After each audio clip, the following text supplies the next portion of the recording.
우리 말씀 보겠습니다. 오늘 말씀은 요한복음 5장 1절로 9절 앞부분까지입니다. 네. 요한복음 5장 1절부터 9절 전반부 우리 같이 보도록 하겠습니다. 그 뒤에 유대 사람의 명절이 되어서 예수께서 예루살렘으로 올라가셨다. 예루살렘에 있는 양의 문 곁에 히브리 말로 베드스다라는 못이 있는데 거기에는 주랑이 5 있었다. 이 주랑 안에는 많은 환자들, 곧 눈먼 사람들과 다리 저는 사람들과 중풍병자들이 누워 있었다. 그들은 물이 움직이기를 기다리고 있었다. 주님의 천사가 때때로 못에 내려와 물을 휘저 놓는데 뿔이 움직인 뒤에 맨 먼저 들어가는 사람은 무슨 병에 걸렸든지 나았기 때문이다. 거기에는 38대가 된 병자 한 사람이 있었다. 예수께서 누워있는 그 사람을 보시고 또 이미 오랜 세월을 그렇게 보내고 있는 것을 아시고는 물으셨다. 낫고 싶으냐? 그 병자가 대답하였다. 주님, 물이 움직일 때에 나를 들어서 못에다가 넣어주는 사람이 없습니다. 내가 가는 동안에 남들이 나보다 먼저 못에 들어갑니다. 예수께서 그에게 말씀하셨다. 일어나서 내 자리를 걷어가지고 걸어가거라. 그 사람은 곧 나와서 자리를 걷어가지고 걸어갔다. 아멘.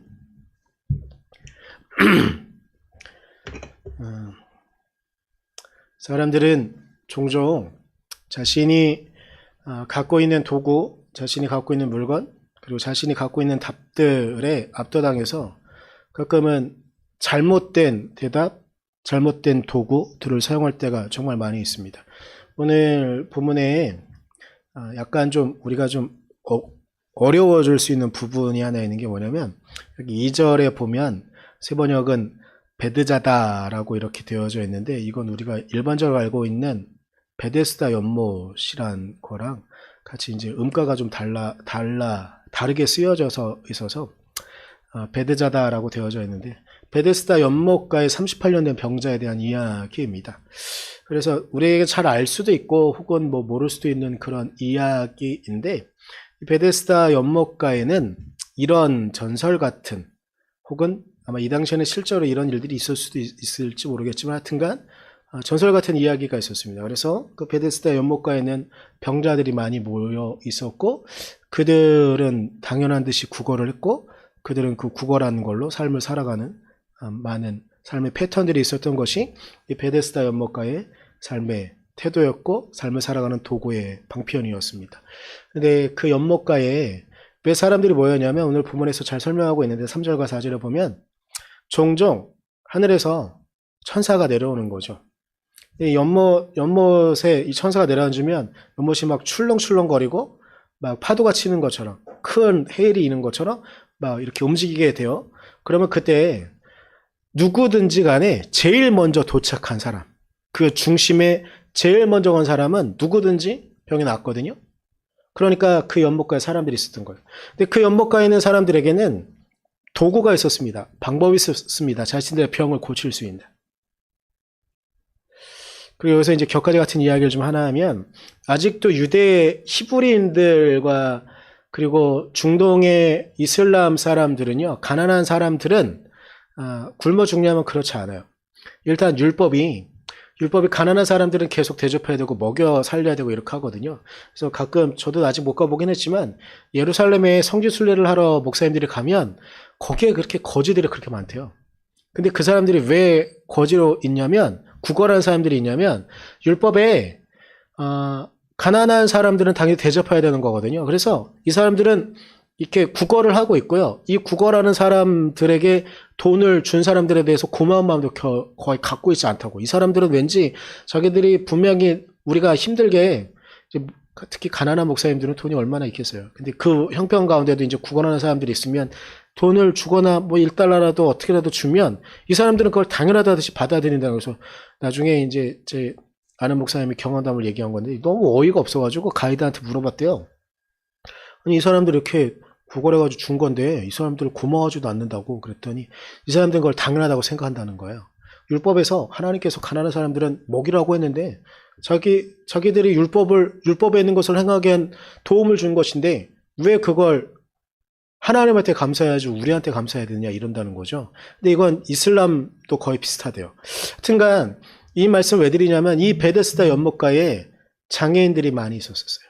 다치고 아프고 병들어 있던 사람들이 너무나 많이 있었던 거예요. 근데 이 사람들은 물론 중앙에 천사가 나타나서 가서 병이 고침받는 것도 그들의 목표였었지만 일단 베데스다 연못가에 가면 많은 장애인들, 병을 갖고 있는 사람도 있었지만 더불어 또 하나의 신기한 일은 뭐냐면 율법이 가난한 사람들을 먹이고 이것을 선으로 가르쳤기 때문에 어딘가에 자선을 베풀어야 되겠는데 당장 답이 보이지 않는 사람들은 베데스다 연못가에 가면 자선을 필요하는 사람들이 있으니까 그 사람들을 먹이는 거예요. 이걸 너무나 당연시 여기는 거죠. 아마 이 38년 된 병자도 물론 자신이 병이 낫는 것도 하나의 도구이고 천사가 내려왔을 때 가장 먼저 근데 이제 중풍병자라고 그랬으니까 아마 몸이 뒤틀려 있었을 거예요. 그러면 어느 누구보다 먼저 그곳에 가는 것은 결코 만만한 일이 아니었고 거의 한 0.0001%의 가능성 정도였을 거예요. 천사가 나타난다고 할지라도. 근데 이 환자가 이 38년 된 중풍병자가 이 베데스다 연못을 떠나지 않은 이유는 그렇지 않아도 그곳에 굳이 중심이 먼저 가지 않아도 먹을 것을 주는 사람들이 있었거든요. 그러니까 도구가 그 사람의 인생을 압도하는 거예요. 그 사람이 병이 나와서 다른 비장애인들과 같이 정상적인 생활을 일상의 생활을 누릴 수 있었음에도 불구하고 그곳에서는 병자로서의 일상을 충분히 먹고 사는 데 지장이 없는 그 삶을 베데스다 연못가에서 누릴 수 있었기 때문에 그 사람은 굳이 그곳을 나올 필요가 없었던 것이죠. 도구가 이 사람의 존재를 압도하는 그런 일들이었습니다. 성경의 배경은 이런데 실제로 우리의 역사들을 좀 보면 그리고 기독교의 어떤 사상적인 그리고 신학적인 배경들 가운데 때로는 우리 기독교를 위기에 놓기도 했고 때로는 엄청나게 큰 도움을 줬던 하나의 신학적인 사조가 있습니다. 이 신학적인 사조는 자유주의 신학이라는 이름으로 우리에게 알려져 있어요. 근데 저는 자유주의 신학은 철저하게 저는 도구이기 때문에 그렇게 자유주의 신학은 도구로서 우리가 성경을 보는데 성경을 해석하는데 더 넓은 폭을 제시하기 때문에 저는 완전히 배척해야 된다고 생각은 하지 않지만 이 도구에 압도당하는 분들이 종종 있어요. 교수님들이거나 혹은 목사님들 가운데 이 자유주의 신학을 도구로서로만 끝나는 게 아니라 이 도구가 목적이 되어서 이 도구 앞에 압도되어서 가끔 이제 자유주의 신학에 저는 실제로 경험해 보진 못했는데 제 아는 몇몇 목사님들의 이야기를 들어보면 실제로 이런 분들이 있다는 얘기를 듣고서 이게 저는 도구로서만 자유주의 신학을 보고 있는데 실제로 이 도구가 아니라 이 자유주의 신학이 목적이 된 분들에게는 아주 위험하구나라는 걸 알게 되는데 어떤 목사님들 혹은 어떤 교수님들은 예수는 2000년 전에 그냥 우리에게 왔다 간 그리고 예수의 부활은 신화에 가깝다. 아니 제가 좀 말을 돌려서 한 말인데 그분들의 자유주의 신학을 목적으로 두고 있는 분들은 예수의 부활은 신화다. 좀 더 심하게 말하면 우리들의 후대 사람들에게 가르치기 위한 뻥이다. 거짓말이다라고 말하는 분들이 있어서 저는 물론 저를 가르친 분들 가운데는 그런 분들이 없었어요. 그래서 그냥 철저하게 저는 자유주의 신학은 도구였었는데 그런 분들이 아직 대학 강단에 있다는 이야기를 들으면서 이거는 도구에 압도당한 분들이구나라는 생각이 좀 들거든요. 그런데 이 자유주의 신학의 뿌리는 엄밀히 따지면 시간을 좀 거슬러 올라가서 보면 계몽주의의 철학적인 사조와 맞닿아 있어요. 이 계몽주의라는 건 중세 시대의 철학 사조, 신학이 압도하고 있었고 철학이라는 것은 신학의 시녀로서 신학을 뒷받침하기 위한 도구로서만 철저하게 쓰여졌던 시기에 이제 또 신학이 도구가 아니라 목적이 돼버린 거죠. 그래서 신학이 하나의 교리를 만들고 교조를 만들어버리면 하나님의 본래의 뜻과 하나님께서 이 땅을 구원하시고자 하는 그런 의지와 상관없이 교회가 정해놓은 신학이, 심지어는 모든 교황이 그렇게 주장했던 것은 아니었었지만 교황은 하나님과 맞먹는다, 혹은 성경이 말하고 있지 않은 모든 부분에 대해서 교황이 말하면 그것은 하나님의 말씀이다, 이렇게까지 가는, 이것도 마찬가지로 신학이 도구가 아니라 목적이 되어서, 교조가 되어서, 교리가 되어서 사람들을 압도하던 시기가 중세시대였거든요. 그런데 그 시기를 깨트린 것이 계몽주의였었어요. 이 계몽주의의 근본은 가장 큰 핵심은 물론 여러 가지라고 주장할 수 있겠지만 볼 수 있는 것 중에 하나는 무엇이냐면 인간 중심이에요. 인간이 그만한 가치가 있고 그만한 의미를 갖고 있다는 거예요. 근데 이걸 교회에서는 휴머니즘이란 말, 인간 중심주의라고 말을 하면서 이것을 인본주의라고 이렇게 말을 하는데 하면서 터부시 여기는 것이 있는데 이것도 약간의 오해는 있어요. 이게 인본주의라고 말하는, 휴머니즘이라고 말하는 게 중세시대를 거치면서 나온 이유는 중세시대에 하나님께서 이 땅을 지배하도록, 이 땅을 통치하도록 만드신 인간의 의미가 점점점 교회에게 압도당하면서 죽어가는 거예요. 인간은 교회의 도구예요. 그래서 교회를 위해서 인간의 목숨은 죽어도 아무 문제가 없는 거예요. 순결한 이름으로 때로는 칭찬받기도 하고 때로는 순결한 이름으로도 들춰지지 않으면서 죽어가는 사람들이 너무나 많았었어요. 교회의 죄와 교회의 부끄러움들을 숨기기 위해서 몇몇 사람들을 죽이는 것에 대해서 교회는 아무 거리낌이 없었던 시기가 중세시대였거든요. 그러니까 이것들을 돌리기 위해서 어찌 보면 인본주의라고 말하는, 휴머니즘이라고 말하는 것 자체도 성경 안에서 하나님께서 우리를 왕같은 제사장으로 부르신다는 그 말씀의 근거를 삼아서 나온 것이었거든요. 그렇기 때문에 인본주의라고 말하는, 휴머니즘이라는 게 말하는 게 절대 가치가 없고 의미가 없는 것은 아닙니다. 그런데 이 인간을 중심에 두고 사고하는 방식의 하나의 특징이 있었는데 그것은 무엇이냐면 인간이 지금은 아직 온전한 지식과 온전한 지혜로 전 세계가 하나로 깨어나지 못하고 있다. 그래서 우리는 계속 이 땅의 인간들을 계속 교육하고 가르치고 성경으로 가르치고 그리고 세상에 있는 학문으로 가르치면서 사람들을 계속 깨우치고 각자의 존재가 얼마나 의미가 있고 각자의 존재가 얼마나 힘이 있는가 그것들을 나타내기 위한 하나의 방편이었거든요. 그런데 그러다 보니까 이 계몽주의는 중세를 거치고 산업혁명을 거치면서 르네상스를 거치면서 하나의 특징을 갖게 되게 하나의 이상향, 이데아를 꿈꾸고 있었던 게 있었는데 그것은 무엇이냐면 모든 사람들이 어리석은 사람 한 명도 없이 모두 다 글자를 알게 되고 모두 다 사고를 하게 되고 철학적인 사고방식 안에서 하나하나 올바른 일을 선택하다 보면 결국은 이 땅에 예수 그리스도가 말씀하신 하나님의 나라가 이 땅에 임할 것이다. 그래서 모든 사람들이 다른 사람들을 괴롭히지 않고 범죄를 저지르지 않고 누구를 죽이지 않고 그리고 누군가를 속이지 않고 정말 성경이 그리고 하나님께서 처음에 창조하신 에덴 동산을 이 땅에 만들 수 있을 것이라는 부푼 꿈을 안고 있었어요.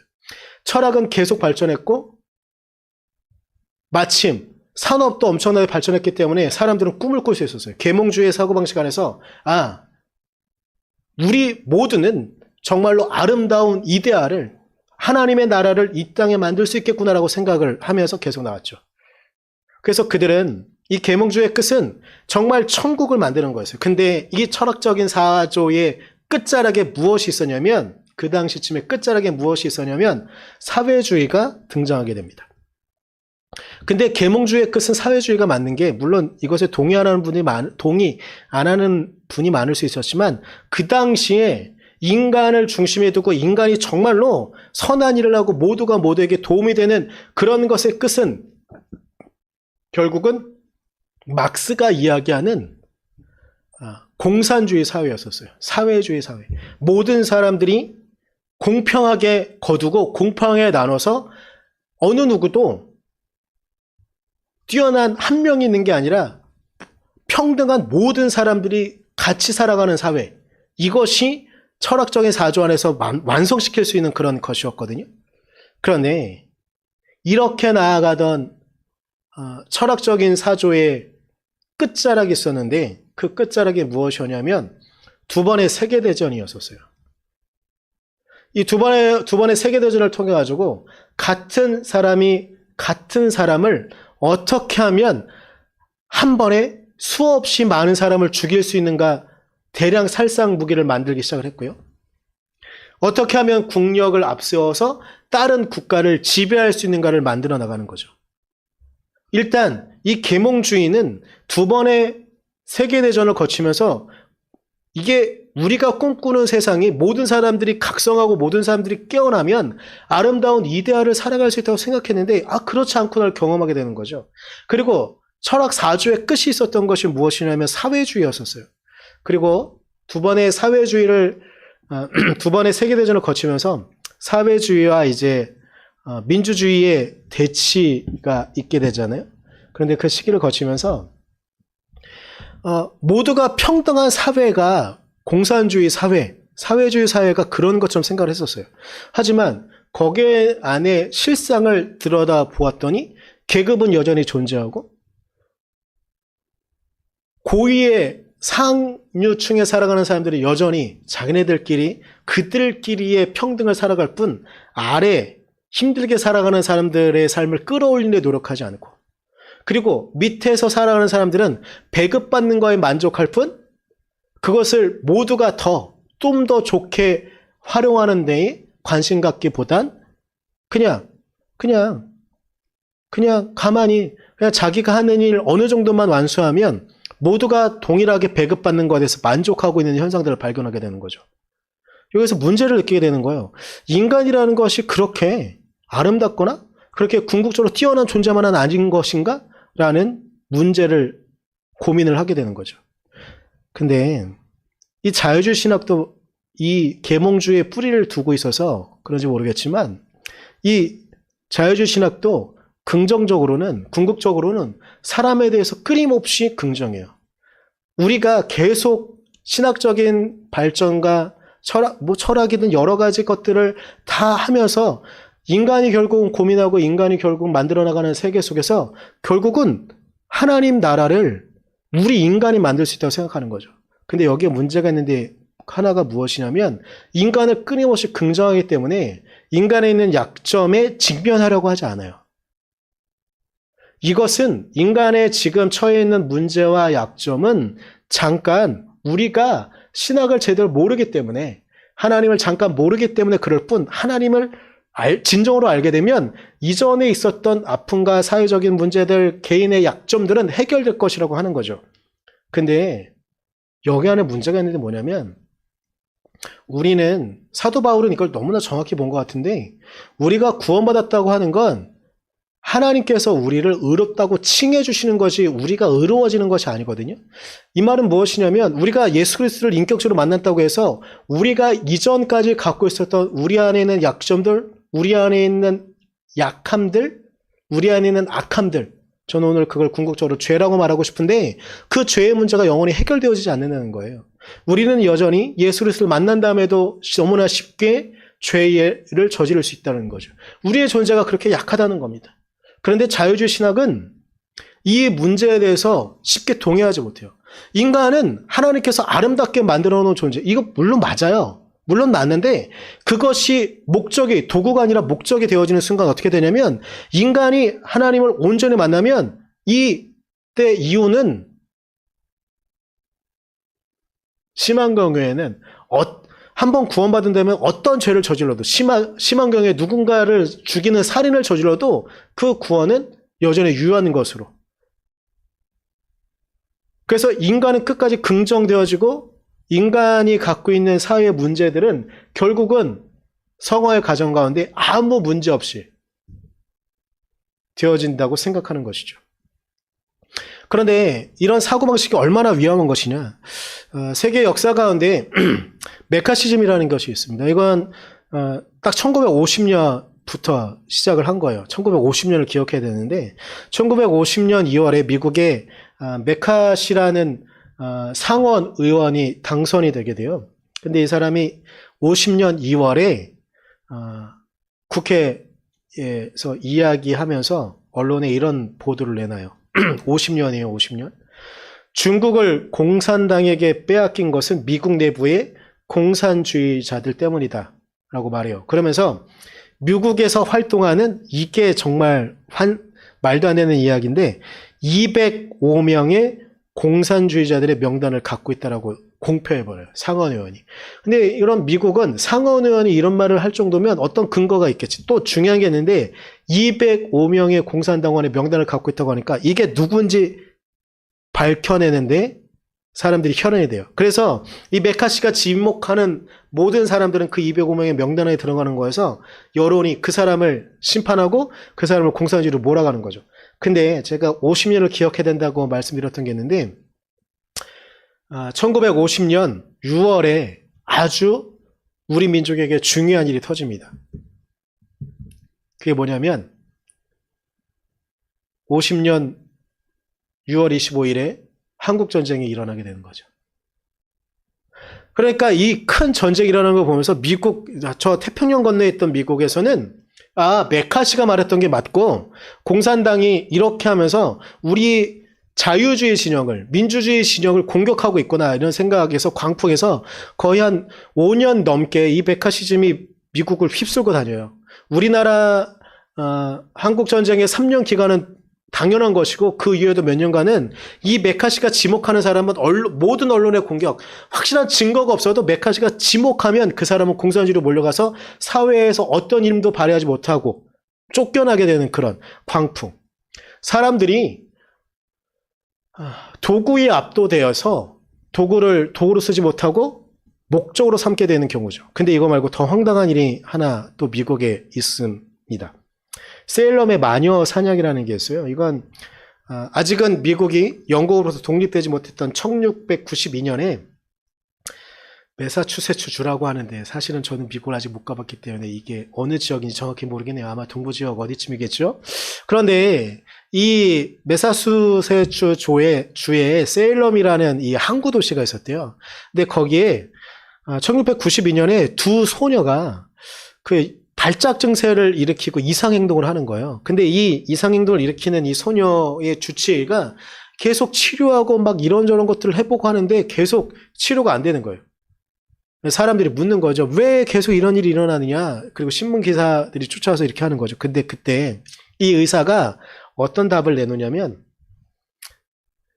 이게 다 마을에 숨어있는 마녀들 때문이다 라고 진단을 내려버려요. 이 순간 모든 언론과 그 주변에 있는 사람들은 그럼 이 마녀가 누구냐 하면서 계속 일이 커지고 일이 커집니다. 이걸 다 말할 수 없으니까 하지만 이 일의 결과는 어떻게 되냐면요. 재판을 통해서 19명의 마녀가 선택되어지게 됩니다. 19명의 마녀는 사형당해요. 그리고 이 마녀라는 걸 입증하는 과정 가운데 한 명은 고문 중에 압사당해요. 짓눌려서 죽었다는 소리죠. 그리고 이 일을 통해서 140명이 체포당해서 심판을 받게 되는 그런 일들을 겪게 됩니다. 그러니까 처음에는 마녀? 그럼 우리가 세우려고 하는 이 청교도 국가, 복음주의적인 국가는 그럼 이 마녀들을 살려야만 안 되는 거죠. 우리 인간은 이것을 판단할 수 있고 이것을 교정할 수 있는 거죠. 근데 이 모든 과정들이 무엇을 말해주고 있냐면 인간을 끊임없이 긍정하고 인간이 모든 것을 할 수 있다는 그 사고방식 안에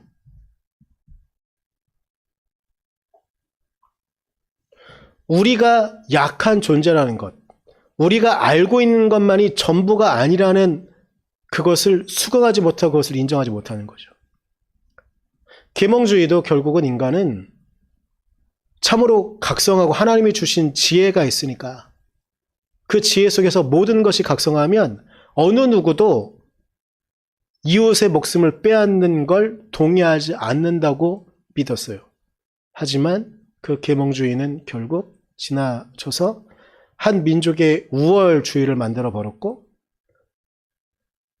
사람을 해부하고 살아있는 생명을 빼앗기는데 어떤 거리낌도 느끼지 않았습니다. 왜냐하면 그들은 다른 민족보다 우월했으니까요. 인간은 그렇게 믿었으니까요.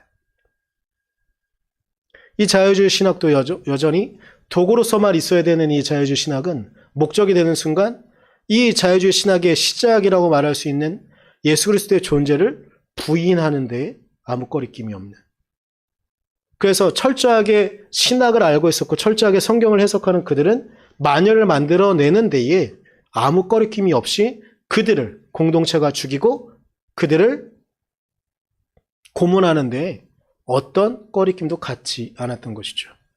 그래서 우리는 우리의 모습을 있는 그대로 보아야 될 필요가 있습니다. 저는 개인적으로 우리를 아무 고민 없이 죄인이라고 지칭하는 데에 저는 거부감이 아주 큰 사람입니다. 아무 고민 없이 그냥 나는 하나님 앞에 죄인입니다라고 말하는 미사여구처럼 말하고 입에 붙어있는 이 하나님 앞에 나는 죄인입니다라고 말하는 이 고백은 저는 정말 싫습니다. 좀 심하게 말하면 아무 고민 없이 그냥 교회에서 계속 그렇게 해왔고 우리의 선조들이 그렇게 말해왔으니까 하나님 나는 죄인입니다라고 말하는 것이 저는 좀 심하게 말하면 혐오스럽기까지 합니다. 그럼에도 불구하고 저는 우리가 죄인이라는 것을 부정할 수 없습니다. 이 모순적인 상황을 제가 여러분에게 말씀드리는 이유는 제가 오늘 설교를 준비하면서도 저는 아무 고민 없이 내적 갈등 없이 오늘의 저희의 이 우리가 죄인이라는 것을 인정하지 않을 수 없는 이 상황에 도달하지 않았던 것을 여러분이 이해해 주셨으면 좋겠습니다. 여러분이 알아주셨으면 좋겠습니다. 저는 우리의 약함, 우리의 부족함은 쉽게 인정할 수 있습니다. 하지만 우리가 정말로 죄인인가는 쉽게 수긍하기는 어렵습니다. 그런데 계속 생각하고 고민해 보면 우리는 우리의 약함을 넘어서서 우리 안에 악함이 있고요. 우리 안에 이 악함은 결국 우리를 너무나 쉽게 죄로 빠뜨린다는 이 사실을 인정할 수밖에 없습니다. 저는 다시 한번 말씀드리지만 습관적으로 우리는 죄인입니다. 나는 죄인입니다라고 말하는 이 고백은 정말 싫습니다. 하지만 내가 정말로 하나님 앞에서 나의 삶을 돌이켜보고 나의 삶의 모든 문제들 가운데 온전히 하나님의 은혜로 해결하지 못하고 그리고 내가 정말로 계속 끊임없이 하나님 앞에서 다신하고 싶은데 이것들을 계속 노력하지 않으면서 그냥 나는 죄인이니까 나는 이렇게 살겠습니다라고 말하는 이들이 있다고 한다면 저는 그들을 혐오합니다. 하지만 중요한 문제가 있는데 그렇다고 하더라도 우리가 여전히 약하고 우리가 여전히 부족하다는 사실은 변함이 없다는 겁니다. 근데 이것이 중요한 것이 있는데 그것은 무엇이냐면 그러면서 제가 이 고민 가운데 있는 것 저는 하나님 앞에서 순결하고 싶습니다. 하나님 앞에서 정의로운 삶을 살고 싶습니다. 더불어 제 삶에는 그것과 만만치 않게 맞닿아 있는 저의 부정과 저의 올바르지 않은 삶의 모습들이 있다는 겁니다. 근데 제가 하나님 앞에서 정의롭고 싶고 세상 앞에서 올바르고 싶다고 해서 제 안에 있는 약한 부분들, 악한 부분들, 그 악함을 넘어서서 제 안에 있는 죄들을 인정하지 않는다고 한다면 저는 저희의 오늘의 존재를, 오늘의 현실을 온전히 인정하지 못한다고 저는 생각합니다. 자유주의 신학은 철저하게 도구여야 됩니다. 하나님을 이해하는데 정말 수없이 많은 넓은 폭을 우리에게 줍니다. 그런데 그것 때문에 제가 이해하는 것 이상의 것들을 하나님께서 나에게 말씀하시는데 제가 그것을 외면한다고 한다면 저는 자유주의 신학을 도구로서가 아니라 목적으로서 만들어버리고 있는 것입니다. 그래서 제가 사과하고 제가 이해할 수 있고 제가 인정할 수 있는 것 이상의 하나님이 계십니다. 그리고 하나님은 그 방식으로 저를 이끌어 가십니다. 더불어 저만 그렇게 이끌어 가시는 게 아니라 오늘 예배를 같이 드리고 있는, 물론 화면 너머로 예배 드리고 있긴 하지만 이렇게 같이 예배를 드리고 있는 여러분의 삶 또한 그렇게 하나님께서 이끌어 가십니다. 여러분의 삶은 때때로 너무나 행복하고 어느 날은 너무나 불행할 겁니다. 여러분의 삶은 어느 날 내가 정말 하나님의 말씀으로 온전히 살아왔구나라고 인정할 수 있는 그런 삶의 순간들이 있을 것입니다. 하지만 더불어 여러분은 여러분의 삶 가운데 내가 정말 하나님이 원하시지 않은 것을 내가 했구나라고 인정할 수밖에 없는 삶의 모습들이 있을 것입니다. 우리의 삶은 하나님께서 결국 그런 방식으로 이끌어 가시는 겁니다. 우리의 삶에는 악이 있고 더불어 하나님의 정의와 선이 있습니다.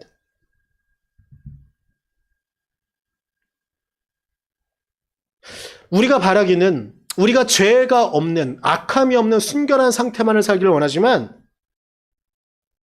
그것은 우리의 바람일 뿐, 그렇게 하나님 앞에 서기를 원하지만 만약에 그 한쪽만 갖고 하나님 앞에 선다면 우리는 하나님 앞에 온전히 영원히 못 섭니다. 우리 안에 있는 삶의 어둠과 우리 안에 있는 삶의 아픔들, 정말 하고 싶은 말, 우리 안에 있는 삶의 죄를 갖고 하나님 앞에 서지 않는다고 한다면 우리는 결코 하나님 앞에 영원히 설 수 없습니다. 우리 존재 자체가 그럴 수밖에 없습니다. 그래서 성경이 말하고 있는 새로운 피조물이란 악이 없는 그런 존재로서의 새로운 피조물이 아니라 이전까지는 우리는 선만 쫓아왔고, 물론 악을 쫓으란 말은 아닙니다만 선만이 살아있고 선만을 하나님 앞에 드린다고 생각했던 그런 피조물이 아니라 이제는 우리의 삶에 선을 쫓지만 여전히 악함에 처해 있는 우리의 존재를 하나님 앞에 있는 그대로 올려드려야 되는 겁니다. 그때 우리는 하나님 앞에 새로운 피조물로 하나님 앞에 설 수 있는 것입니다. 오늘 성경 안에 베데스다 연못가에 38년 된 병자는 자신이 갖고 있는 확고한 도구가 있었습니다. 베데스다 연못가에 종종 나타나는 천사였고, 그리고 자주 나타나는 자신들에게 먹을 것을 자선을 행한다는 사람들이었습니다. 그런데 오늘 예수님께서 묻는 것이 있습니다. 6절에 내가 낫고 싶으냐? 개역개정에는 낫기를 원하느냐라고 되어 있죠. 낫고 싶으냐라고 묻습니다.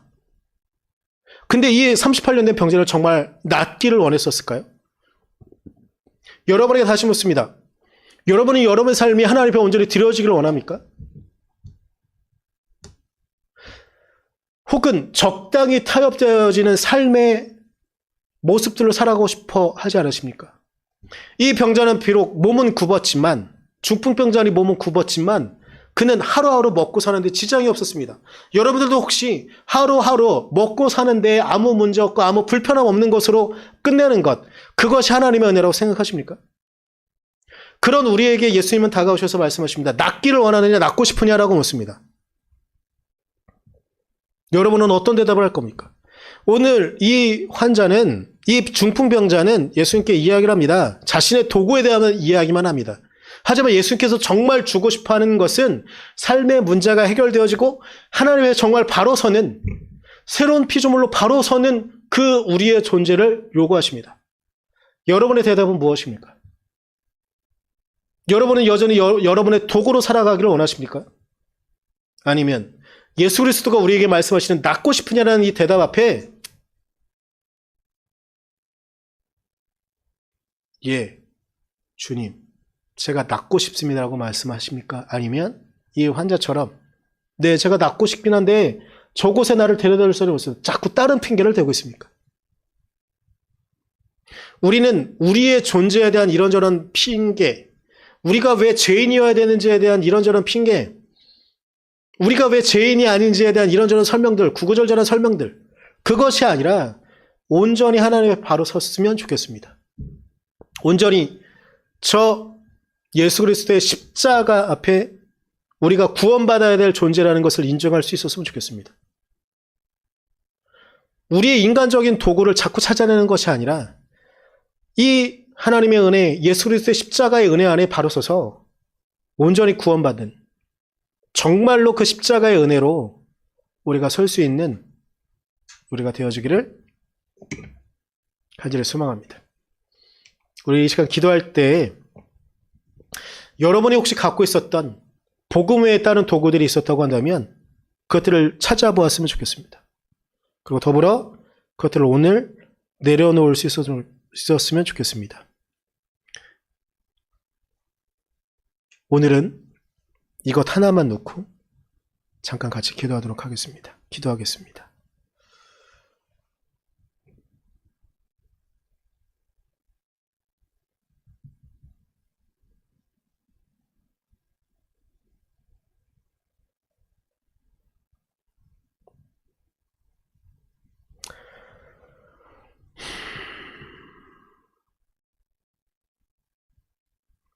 하나님, 우리가 하나님의 은혜와 하나님의 말씀만을 정말 당신의 말씀과 당신의 은혜만을 줍기를 원합니다. 우리는 인간이어서 그리고 우리 나름의 역사를 갖고 있어서 우리는 자꾸 하나님 아닌 다른 것들을 우리의 도구로 우리의 방법으로 더 심한 경우에는 우리의 목적으로 삼을 때가 얼마나 많은지 모르겠습니다. 하나님 이제 우리는 그것들을 내려놓고 당신께서 우리를 구원하시고자 하시는 그 방식으로 그 방법으로 나아갈 수 있도록 내가 낫기를 원하느냐 낫고 싶으냐라는 그 질문 앞에 온전히 설 수 있도록 이런저런 변명이 아니라 그 질문 앞에 우리의 존재를 있는 그대로 내어놓을 수 있도록 그래서 정말 당신께서 만드시고자 하시는 새로운 피조물로 당신 앞에 설 수 있도록 우리를 이끌어 주시옵소서. 사랑합니다. 예수님의 이름으로 기도드렸습니다. 아멘.